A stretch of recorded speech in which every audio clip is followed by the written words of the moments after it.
Hi friends, welcome to village వంటకాలు. Friends, సరికొత్త రెసిపీతో మీ ముందుకు వచ్చాను. ఇవాల్టి సింపుల్ అండ్ టేస్టీ రెసిపీ వచ్చేసి నేతి బొప్పట్లు. నేతి బొప్పట్లని ఇలా ఒక్కసారి ట్రై చేయండి ఫ్రెండ్స్. పూర్ణం అనేది బయటికి రాకుండా పొంగుతూ నేతి బొప్పట్లు టేస్టీగా రావాలంటే ఇలా ఒక్కసారి తప్పక ట్రై చేయండి. ఒక ప్రెషర్ కుక్కర్ తీసుకొని అందులో 1 కప్పు వరకు పచ్చి శనగపప్పు వేసుకోవాలి. ఇప్పుడు ఇందులో వాటర్ పోసి పప్పుని మెదుపుకుంటూ ఒక 2-3 సార్లు బాగా కడగాలి. 1 కప్పు పప్పుకి 2 కప్పుల వరకు నీళ్లు పోయండి. నీళ్లు పోసిన తర్వాత ఇందులోనే 1/2 టీ స్పూన్ వరకు పసుపు వేసుకోవాలి. 1/2 టీ స్పూన్ కంటే కొంచెం తక్కువగానే వేసుకోండి. తర్వాత 1 టీ స్పూన్ వరకు నెయ్యి వేసుకోవాలి. నెయ్యి వేయడం ద్వారా ఆ ఫ్లేవర్ అంతా కూడా పప్పుకి బాగా పడుతుందండి. నెయ్యి వేసిన తర్వాత ఒకసారి బాగా కలిపి కుక్కర్పై మూత పెట్టుకొని దీనిని ఒక 10 నిమిషాల పాటు నానబెట్టుకోవాలి. ఇప్పుడు వేరొక బౌల్ తీసుకొని అందులో 1.5 కప్పు వరకు గోధుమ పిండి వేసుకోవాలి. అలాగే 1/2 కప్పు వరకు మైదా పిండి వేసుకోవాలి. మీరు సొంతంగా గోధుమ పిండితో కానీ మైదా పిండితో కూడా చేసుకోవచ్చండి. ఇప్పుడు ఇందులో చిటికెడంత ఉప్పు వేసుకోవాలి. మనం పప్పుని ఏ కప్తో తీసుకున్నామో ఆ కప్తో 1 కప్పు వరకు నీళ్ళని తీసుకోండి. తర్వాత ఇందులో 1/2 టీ స్పూన్ వరకు పసుపు వేయాలి. ఆ నీళ్ళల్లో పసుపు వేసి స్పూన్తో ఒకసారి బాగా కలుపుకోండి. పసుపు అనేది ఉండలు కట్టకుండా ఒకసారి బాగా కలుపుకోవాలి. ఇప్పుడు ఈ పసుపు కలిపిన నీళ్ళని కొన్ని పోసుకుంటూ పిండినంతా కూడా చాలా సాఫ్ట్గా కలుపుకోవాలి. నీళ్ళని ఒకేసారి పోయకూడదండి, కొన్ని పోసుకుంటూ పిండిని చాలా సాఫ్ట్గా కలుపుకోవాలి. చూడండి, ఇలా కొన్ని నీళ్ళని పోస్తూ పిండిని అయితే ఈ విధంగా సాఫ్ట్గా కలుపుకోవాలి. ఒకవేళ మీకు నీళ్ళు మిగిలినట్లయితే పక్కన పెట్టేయండి. పిండిని ఈ విధంగా సాఫ్ట్గా కలిపిన తర్వాత ఇప్పుడు ఈ పిండి పైన 1.5 స్పూన్ వరకు నెయ్యి వేసుకోవాలి. నెయ్యి కరిగించింది కాదండి, పచ్చిది వేసుకున్నాను. నెయ్యి వేసిన తర్వాత మరలా ఒకసారి పిండిని మ్యాష్ చేసుకుంటూ బాగా కలుపుకోవాలి. పిండిని ఎంత బాగా కలుపుకుంటే బొప్పట్టు పొంగి అంత బాగా వస్తాయి. చూసారు కదా పిండి ఎంత సాఫ్ట్గా ఉందో. ఈ విధంగా పిండిని అంతా కూడా చాలా సాఫ్ట్గా కలుపుకున్న తర్వాత ఇప్పుడు ఈ పిండి పైన కాటన్ క్లాత్ పరుచుకోవాలి. అంటే పిండి మనకి ఆరకుండా ఉండాలి. ఇప్పుడు ఈ పిండిని 1/2 అవర్ పాటు పక్కన పెట్టాలి. ఇలా కలిపి పెట్టుకున్న పిండి పైన మూత పెట్టి పక్కన పెట్టేద్దాం. మనం ముందుగా పప్పు కడిగి పెట్టుకున్నాం కదా, రెడీ చేసుకున్న కుక్కర్ని స్టవ్ పైన పెట్టి 4 విజిల్స్ వచ్చేంత వరకు ఉడికించుకోవాలి. 4 విజిల్స్ వచ్చిన తర్వాత ప్రెషర్ మొత్తం పోయిన తర్వాత కుక్కర్పై మూతని మెల్లగా తీసుకోవాలి. చూడండి, ఇక్కడ 4 విజిల్స్ వచ్చిన తర్వాత మనకి పప్పు అనేది మెత్తగా ఉడికిపోయింది. అడుగున కొన్ని వాటర్ ఉన్నాయి కానీ పప్పు అయితే మెత్తగా ఉడికిపోయిందండి. అందులో వాటర్ కూడా కరెక్ట్గా సరిపోయాయి. ఇలా ఉడికించుకున్న పప్పుని ఒక జల్లిబుట్టలో వేసి వడగట్టుకోవాలి. అడుగున ఖాళీ గిన్నె పెట్టి దానిపైన చిల్లున్న బుట్టని దానిపైన పెట్టి ఈ పప్పునంతా కూడా అందులో పోయడం ద్వారా అందులో ఉన్న ఎక్స్ట్రా వాటర్ అంతా కూడా పోతుంది. ఇక్కడ చూసారు కదా ఫ్రెండ్స్, పప్పు ఎంత మెత్తగా ఉడికిందో. ఈ విధంగా ఉడికితే సరిపోతుందండి. మ్యాషర్ని తీసుకొని పప్పుని ఇలా మెత్తగా మ్యాష్ చేసుకోవాలి. అడుగు భాగంలో పప్పు ఉడికించుకున్న కుక్కర్ ఉంది కదా, ఆ కుక్కర్ పెట్టుకొని చిల్లున్న బుట్టని దానిపైన పెట్టి మ్యాషర్తో ఇలా మెత్తగా మ్యాష్ చేయాలి. మెత్తగా మ్యాష్ చేయడం ద్వారా పప్పు అనేది పలుకులుగా లేకుండా ఈవెన్గా మెత్తగా మ్యాష్ అయిపోతుంది. ఇంత పప్పు అయితే వచ్చేసిందండి. పప్పుని ఒకసారి బాగా కలుపుకోవాలి. తర్వాత ఇందులో బెల్లం వేసుకోవాలి.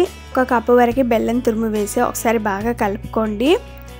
తర్వాత ఇంకొక కప్పు వేసుకోవాలి. 2 కప్పుల వరకు బెల్లం తురుము పడుతుంది.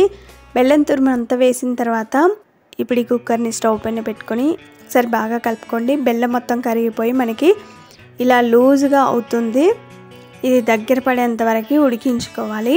ఇప్పుడు ఒక చిన్న రోల్ని తీసుకొని అందులో ఒక 4-5 యాలకుల్ని పొట్టు తీసి ఓన్లీ గింజలు మాత్రమే వేసుకొని 1/2 టీ స్పూన్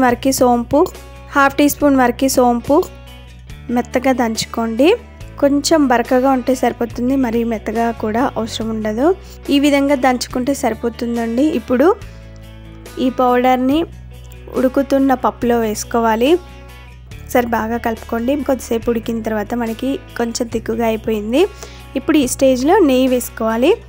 2 స్పూన్ల వరకు నెయ్యి వేసిన తర్వాత ఒకసారి బాగా కలుపుకోండి. నెయ్యి వేయడం ద్వారా ఆ ఫ్లేవర్ అంతా కూడా పప్పుకి బాగా పడుతుంది. అలాగే కుక్కర్కి కానీ బౌల్కి కానీ అతుక్కోకుండా ఉంటుంది. నెయ్యి వేసిన తర్వాత ఒకసారి బాగా కలుపుకొని ఇంకాస్త దగ్గర పడేంత వరకు ఉడికించుకోవాలి. చూడండి, కొద్దిసేపు అయిన తర్వాత ఇంకాస్త దగ్గర పడింది, బాగా గట్టిగా అయిపోయింది. ఇప్పుడు ఈ స్టేజ్లో ఉన్నప్పుడు స్టవ్ ఆఫ్ చేసుకొని దీనిని పూర్తిగా చల్లారనివ్వాలి. మనకి ఇది ఉడికిందా లేదా అని ఎలా తెలుస్తుందంటే కొంచెం చేతిలోకి తీసుకొని ఇలా రౌండ్గా బాల్ లాగా చేసినట్లయితే, చేతిలోకి అతుక్కోకుండా వచ్చినట్లయితే మనకి ఈ పూర్ణం రెడీ అయిపోయిందని తెలుస్తుంది. ఇది పూర్తిగా చల్లారిన తర్వాత చేతిలోకి కొంచెం నెయ్యిని అప్లై చేసుకొని చేతితోటి ఒకసారి మ్యాష్ చేసుకుంటూ బాగా కలుపుకోవాలి. అంతా కూడా చేతితో బాగా కలుపుకున్న తర్వాత దీన్ని ఇలా చిన్న చిన్న బాల్స్ లాగా రెడీ చేసుకోవాలి. నేనైతే ఇక్కడ మీడియం సైజ్ బాల్ అంతా రెడీ చేసుకుంటున్నాను. ఇలా రెడీ చేసుకున్న ఈ బాల్ని ప్లేట్లోకి తీసుకుందాం. రెడీ చేసుకున్న పూర్ణం అంతా కూడా ఇలా మీడియం సైజ్ బాల్ లాగా రెడీ చేసుకోవాలి. అన్నిటినీ నేనైతే ఇలా రెడీ చేసుకున్నాను. నాకు ఇన్ని బాల్స్ వచ్చాయి.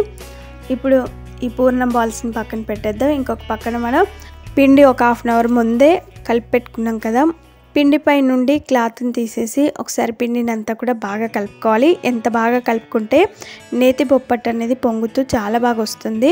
ఇలా బాగా కలిపిన తర్వాత మనం పూర్ణం బాలి ఎంత సైజులో చేసుకున్నామో అంతే సైజులో పిండి తీసుకోవాలి. పిండి కూడా అంతే సైజులో తీసుకొని రౌండ్గా బాల్ లాగా రెడీ చేసిన తర్వాత ఇలా పట్టుకొని రౌండ్గా తిప్పడం ద్వారా మనకి చిన్న అప్పలాగా రెడీ అయిపోతుంది. ఇప్పుడు ఇందులో పూర్ణం బాల్ పెట్టుకొని అన్ని సైడ్లను కూడా క్లోజ్ చేసుకోవాలి.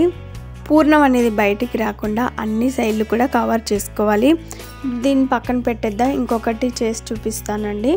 పూర్ణం బాలి ఎంత సైజులో చేసుకున్నామో అంతే సైజులో పిండిని తీసుకొని రెండు చేతి మధ్యలో పెట్టి మ్యాష్ చేసుకుంటూ పిండిని అంతా ఒకసారి బాగా కలుపుకున్న తర్వాత దీన్ని చిన్న పూరి సైజ్ అంతా రెడీ చేసుకోవాలి. చేతులతో ఇలా అనడం ద్వారా మనకి చిన్న పూరి సైజ్ అంతా రెడీ అయిపోతుంది. ఇప్పుడు ఇందులో పూర్ణం బాల్ పెట్టి అన్ని సైడ్లని క్లోజ్ చేసుకోవాలి. ఇది చేసుకునే ముందు ఫస్ట్ చేతులకి నెయ్యిని కానీ ఆయిల్ని కానీ పెట్టుకోండి. తర్వాత రౌండ్గా బాల్ లాగా రెడీ చేసుకోవాలి.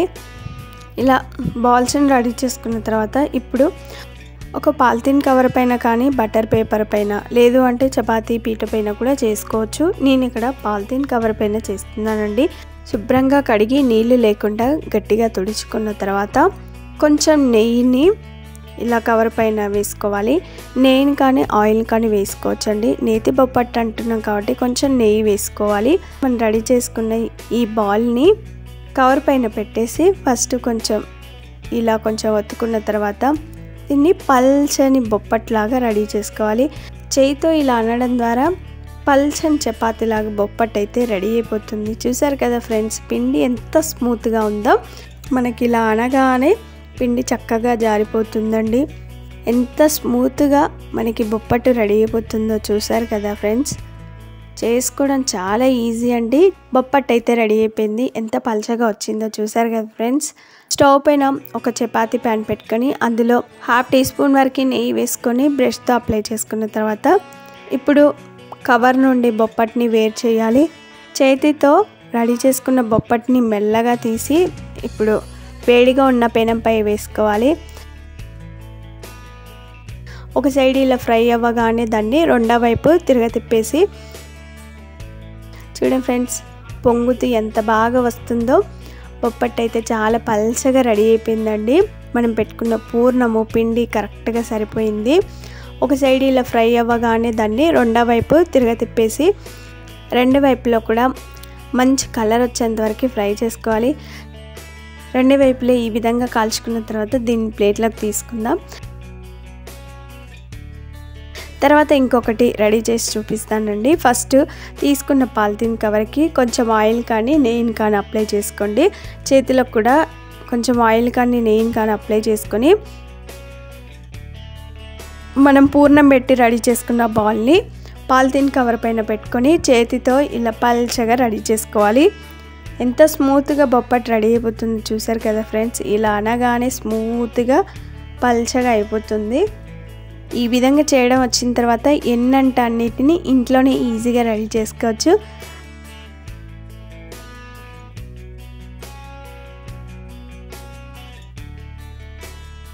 బొప్పట్టుని రెడీ చేసుకున్న తర్వాత వేడిగా ఉన్న పెనంపై వేసుకోవాలి. వేసిన తర్వాత వెంటనే దాని చుట్టూ కూడా నెయ్యి వేసుకోండి. అది కొంచెం ఫ్రై అయిన తర్వాత మెల్లగా రెండో వైపు తిప్పుకోవాలి. రెండో వైపు తిప్పి ఇలా అదమడం ద్వారా బొప్పట్టు పొంగి ఎంత బాగా వస్తుందో చూసారు కదా. రెండో వైపు తిప్పేసిన తర్వాత మరలా దాని చుట్టూ నెయ్యి వేసుకొని రెండు వైపులో కూడా మంచి కలర్ వచ్చేంత వరకు ఫ్రై చేసుకోండి. చూసారు కదా ఫ్రెండ్స్, బొప్పట్టు ఎంత బాగా పొంగుతుందో. ఇలా చేసుకోవడం వచ్చిన తర్వాత ఇంకెప్పుడు కూడా బయట కొనరండి. ఇంట్లోనే ఎన్ని కావాలనుకుంటే అన్నిటినీ ఈజీగా రెడీ చేసుకోవచ్చు. రెండు వైపులో కూడా మంచి కలర్ వచ్చేంత వరకు ఫ్రై చేసుకోవాలి. ఇలా ఫ్రై చేసుకుని బొప్పట్లని ప్లేట్లోకి తీసుకుందాం.